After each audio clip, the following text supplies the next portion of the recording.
All right, so here's another example for you where you've got a composition of a trig function and, whoops, it's and an inverse trig function. So in previous problems, you would have something like secant of inverse sine of 1/2, let's say. And 1/2 is a value that you can actually find for the sine function on the unit circle. So like in this case, the value of sine is 1/2 at pi over 6 radians, because we see that the y-coordinate here is 1/2. And so this expression inside is equal to pi over 6, and then you could evaluate, all right, secant of pi over 6. And I can't help but finish it. It's the reciprocal of the cosine value here, so we would just flip that over because secant's the reciprocal of cosine. So this would be your final answer. All right, that's all well and good, except here, you're not going to find 7 over 25 on the unit circle. So there's actually a workaround for this kind of problem.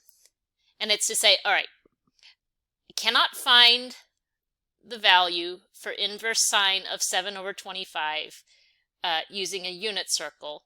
So let's pretend that I found this angle and it's theta. Then that means that theta is the angle between negative pi over 2 and positive pi over 2, where sine of theta is equal to 7 over 25.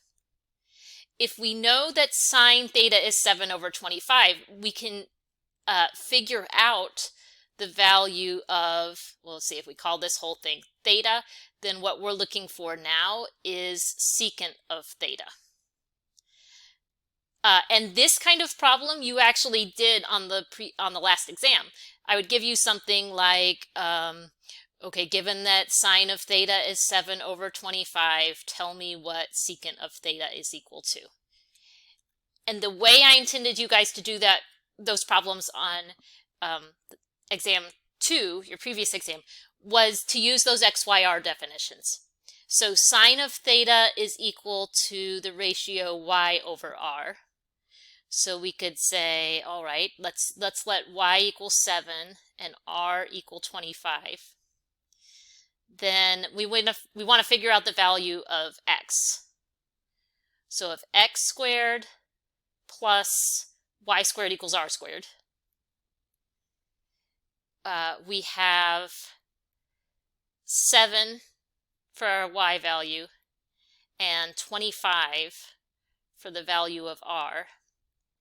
Then x squared is equal to 25 squared minus 7 squared, so that's 49.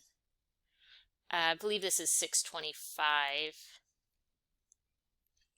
And so this amount here is, so 625 minus 49, that's 576.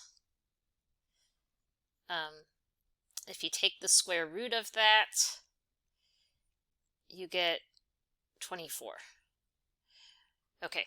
Now notice I put a plus or minus because when you solve by taking square roots, either positive 24 or negative 24, either way, when you square it, you get 576. So remember, deciding whether the x should be positive or negative depends on which quadrant you're in. Also remember, so this came from inverse sine, which inverse sine, that angle's always going to lie between negative pi over 2 and positive pi over 2. So if you're in either quadrant 4 or quadrant 1, either way, x is positive. So the x value here should be positive 24. Once you have values for x, y, and r, you can generate whatever trig function you want. You just have to know which ratio you're supposed to use. So if we want, in this problem, secant of this inverse sine of 7 over 25, which we're calling that angle theta. So we want to find secant of theta. Secant is the reciprocal of cosine, and cosine is x over r. So secant is equal to the ratio r over x.